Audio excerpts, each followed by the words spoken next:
Jambo la tatu ilikuwa ni kujiuzulu kwa katibu mkuu wa TFF ndugu Wilfred Kidao. Kwa nini uongozi wa klabu ya Young Africans umeweka hili kama takwa? Ndugu zangu waandishi wa habari, hiki kilio mmekuwa mkikisikia sana. Na sio ukisikia, mmekuwa mkikiona. Kumekuwa na maamuzi ya hovyo, maamuzi mabovu kwenye michezo ya ligi kuu Tanzania msimu huu. Waamuzi wamekuwa wakifanya maamuzi ya hovyo sana. Lakini kwa bahati mbaya, waamuzi hawa wamekuwa wakijirudia kwenye mechi na hawachukuliwi hatua yoyote licha ya kufanya madudu kwenye baadhi ya mechi. Yaani mwamuzi anakosea leo, kesho anarudi, kesho kutwa anarudi, na hakuna hatua yoyote inayochukuliwa ndugu zanguni. Sasa kamati ya waamuzi ipo chini ya katibu mkuu wa TFF. Tunaamini haya madudu yanayotokea haya,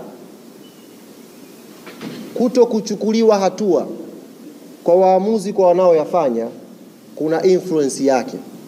Hivyo na sisi hatutakuwa tayari kucheza hiyo mechi ya namba 184 kama katibu mkuu wa TFF hatakuwa amejiuzulu.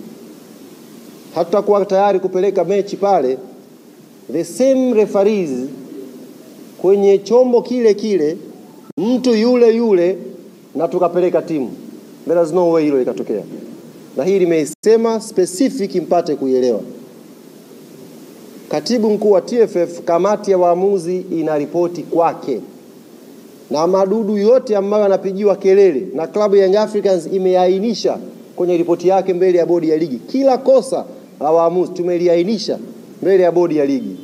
Na makosa haya, masikitiko yetu ni kwamba watu hawachukuliwi hatua licha ya kukosea. Wanarudi tu. Yaani wanarudi. Mtu anakosea leo, anapangiwa mechi Jumatano. Jumatano anakosea, anapangiwa mechi Jumamosi.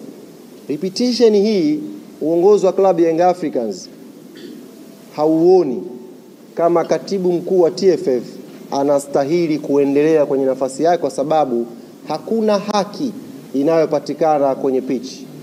Hakuna haki inayopatikana kiwanjani. Ligi yetu inavyosemwa ni ligi namba 4 kwa ubora barani Afrika.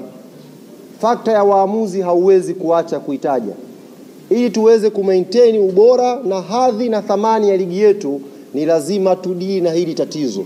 Na mzizi wake ni mtu anayeshughulika kupokea hizi ripoti, anatakiwa awajibike. Na mtu huyu ni katibu mkuu wa TFF Wilfred Kidao.